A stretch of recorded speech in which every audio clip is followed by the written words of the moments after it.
Hello everyone, it's Apple. So today I'm going to do another challenge video. I really want to try out the Draw This Again challenge. So that's where you take one of your oldest artworks and you draw it again.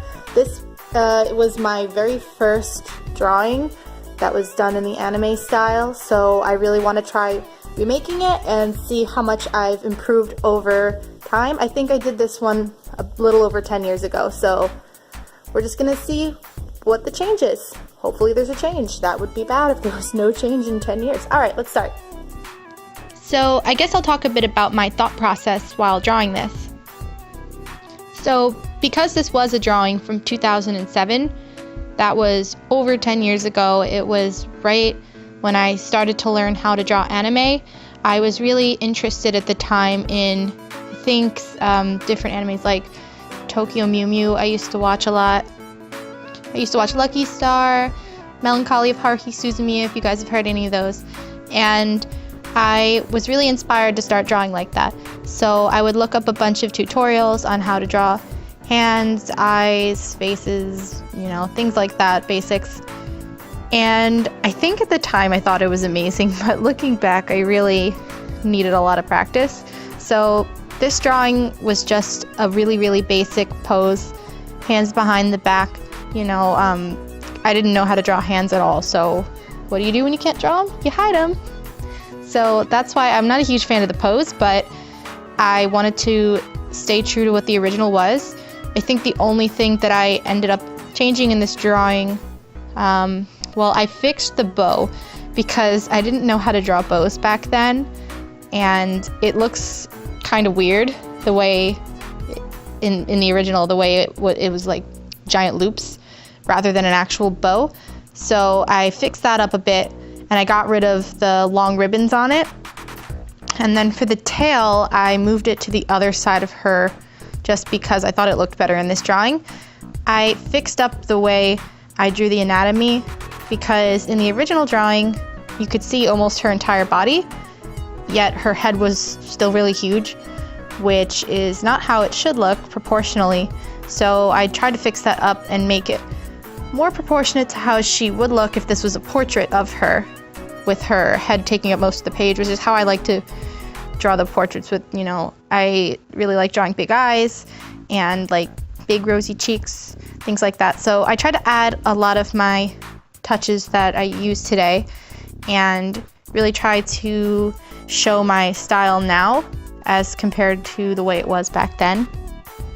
One of my favorite things in general is seeing improvement over time in artists. I really love looking at people's old artwork and seeing the progress of it over time, because it's really inspiring to look at, to see that, wow, they started the same way I started, kind of looking a little awkward and not the best anatomy and things like that.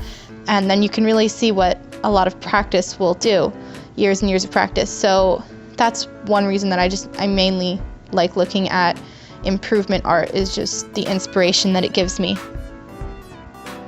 So now I'm going to talk about the coloring a bit. Back then I did not know what shading was, basically. I didn't shade anything. I just kind of did a flat color on everything. I maybe shaded like some things very, very slightly, but I didn't really have a concept of where the light was coming from or anything like that. And I'm not an expert on that now. I really do want to practice different lighting angles and things like that, because I tend to draw the same or a similar shading pattern in most of my drawings, so I really want to try and branch out a bit. But in terms of this drawing, I just stuck with the way I would just normally do it. And yeah, I tried to shade her skin pretty detailed. I guess not too much, because I knew there was going to be a lot of color on her and I didn't want her skin to be too crazy. So I did her cheeks all pink, which is one of my favorite things in my drawings that I do. I have a lot of fun doing that part. Also the lips. Sometimes when I draw, I don't do very detailed lips, but when I do portraits, I tend to do the lips a little more pronounced. So yeah, then I went into the eyes, and in the original, her eyes were more of a copper color. I think I used a copper colored gel pen so it wasn't anything too fancy. But I tried to reinterpret what that would be in terms of an eye color. So instead of going with a brown, I went with more of a gold since she's a cat, and I think that's what I wanted to do in the original, was to make her look like she's got some kind of golden eyes, and that's probably why I went with the copper color. But yeah, and then for the hair, I think back then I had used more of like a lilac color, so it's like a pinkish purple, but I didn't really want to use up my entire lilac marker, and I don't have too many shades of lilac. I have one that's a bit lighter and then one that's a little bit darker, but nothing that I can really shade it too dark with. So instead of going with that, I just went with purple, and I tried to add in some of the lighter lilac on top of it as I went. But yeah, I definitely tried to make her hair look nice and shiny and do it up the way I like to do it now.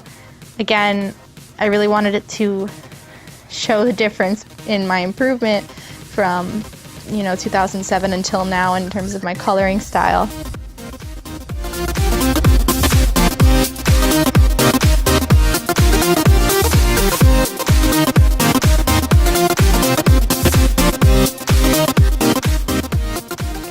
One thing that I think is important when coloring hair is to remember to leave areas open to kind of color lighter rather than the rest of it. Like, what I mean by that is don't block down all one color and then shade that one color. Leave areas for highlights and areas that you can color in a lighter shade of that color, so it looks like there's, it's interesting rather than just being one flat color and then some areas are a little darker.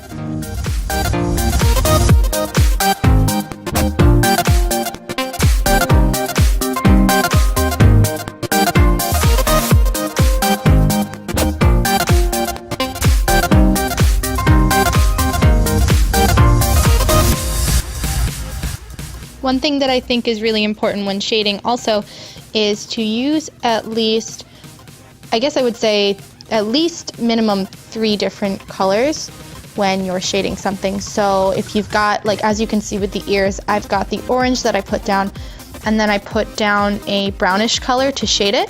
But then I went over both of those colors to kind of blend them together with a color that was in between the orange and the brown, just so it would fade better. Because sometimes if you just use 2 colors, it gives a bit of a harsher fade, or sometimes it doesn't even fade at all very well, and it's just a really harsh shadow rather than a nice smooth effect. So I mean, I guess it depends what you're going for, but if you really want it to look blended, which is something that is really good with Copic markers specifically, it's better to use more shades mixed in together so you really get a nice blended effect with your colors. So I want to go back to talking about the drawing specifically real quick. When I was coloring in this shirt, I was really confused because I was looking at my original drawing and her shirt looked gray at first. So I started coloring the shoulders in like a very light gray, and then I was going to start shading in the rest with like a medium gray to dark. I was going to try to blend everything. But then I was looking at the original again, and it was kind of looking like a very light tannish gray. So I had a color that like almost exactly fit that. So I was like, great, I'll do this. And then like halfway through it started running out a bit. So I like took a break with the marker and I went back in there to color. That's why you don't see me coloring in the second part of the shirt. It's just colored. But yeah, so I ended up going with that color, but I wasn't too sure about it at the end because then I looked at the original again and it looked gray. So I don't know, I guess it doesn't really matter, but I was trying to stick to the original color scheme the best I could, so, and, but I guess it doesn't matter at the end of the day because it's all interpretation.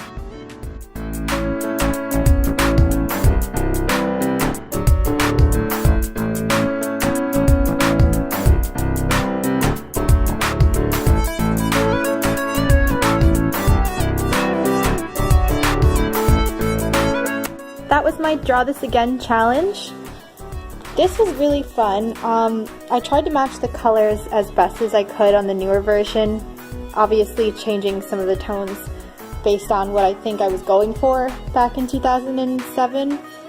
So if you enjoyed watching this video, please like, subscribe to my channel, and tell me what you think in the comments. I'm excited to see you guys in my next video. and I hope you guys all have a beautiful day. Bye bye!